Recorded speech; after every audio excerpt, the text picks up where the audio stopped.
Published 1703 Est, the 16th of December 2017. Updated 1244 Est, the 18th of December 2017. Tucked away among the winding lanes of the English Riviera sits an Edwardian country retreat that enjoys sweeping views over the coastline of Torbay. It is exactly the kind of place where Agatha Christie would have Hercule Poirot staying, a decidedly private and comfortable English house. There are echoes of the past throughout the property, now a familyrun hotel, with its grand fireplaces and classic HMV gramophone in one corner, poised to crackle and hiss into life with some tune of yesteryear.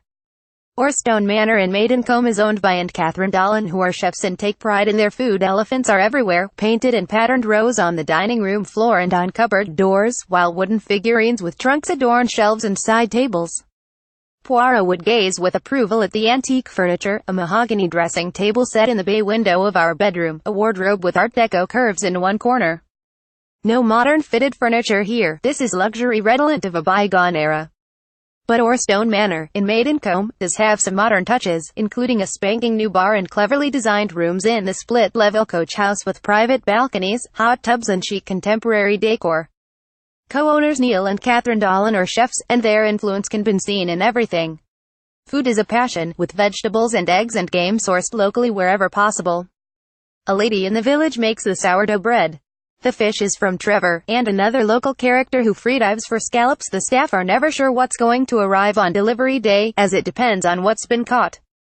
Cream of Devon, Salcombe Harbour, which is at the heart of the English Riviera. We dined on Brixham crab martini with avocado, mango ice and poppy seed straw and seared Torbay scallops to start, followed by turbot and half a Torbay lobster.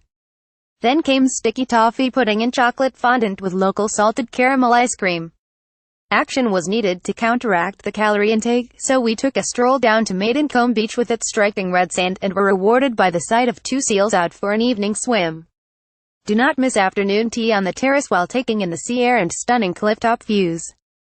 Warm, homemade scones as light as air were served with clotted cream, fresh strawberries and jam. Miss Marple, as much as Poirot, would have approved. And this, of course, is very much Christie territory. Agatha Christie's summer home, Greenway, now run by the National Trust, is in nearby Ditcham and offers a fascinating insight into the life of the author, with everything left as it was when the family lived there. There's the picture of the dog that inspired Dumb Witness, and the battery and boathouse that feature in Dead Man's Folly. Just along the River Dart from Greenway is Sharpham Vineyard, a farm making award-winning wine and cheeses. The views from Sharpham alone are breathtaking, and they offer tasting sessions and tours of one of the country's prettiest vineyards. If you prefer somewhere a little livelier, a few miles south along the coast is the charming seaside town of Salcombe, wedged into the steep slopes of the Kingsbridge estuary. Picture postcard buildings in pastel shades line the narrow, twisting streets, but Salcombe is no sleepy English seaside town. Getting from one end of Salcombe's main street to the other is like trying to swim up as you jostle with yachties shouting lunch instructions to meet on the pontoon, edge past the queue for delicious ice cream at the Salcombe Original Takeaway, and breathe in and squeeze up against a wall to avoid a passing 4x4. Beyond the hustle and bustle of the streets lies the open expanse of Salcombe Harbour, with boats bobbing on the waves, yachts racing out to sea, and the ferry making a steady passage to unload holidaymakers onto the secluded beaches tucked away on the far side of the estuary. The Salcombe Harbour Hotel is an oasis of calm in this vibrant town, with seaside chic decor and expansive harbour views. It has bedrooms with balconies so close to the sea you could almost skim stones, and beds to sink into with crisp linen sheets. It's the small touches that make you feel you are in safe hands and can totally switch off.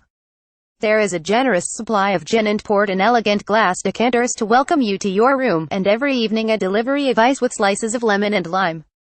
There are white company toiletries in the bathroom, glass jars of cotton wool and bottles of fresh milk, replenished daily, in the well-stocked minibar.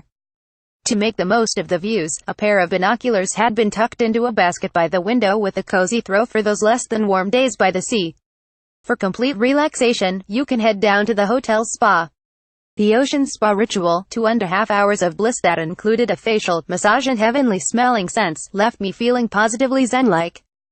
Just as Salcombe itself can be equally calming and chaotic, the hotel also has a happily bustling side.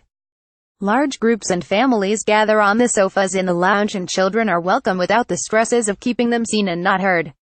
They have a cinema to keep them entertained, with a popcorn dispenser to add to the experience. The restaurant was alive with a wide variety of people. Large, laughing yacht parties rubbed shoulders with families recounting their day on the beach and couples enjoying an intimate dinner at a table with an estuary view. Somehow it all worked, without anyone intruding on the others. We had the prawn tempura and whitebait Devon pork and impressive crab salad, finished off with a crunchy peanut butter parfait. Whether your ideal is a sleepy seaside getaway with echoes of a bygone era worthy of an Agatha Christie novel or the fast-paced vibrancy of a harbor town, the English Riviera has much to offer.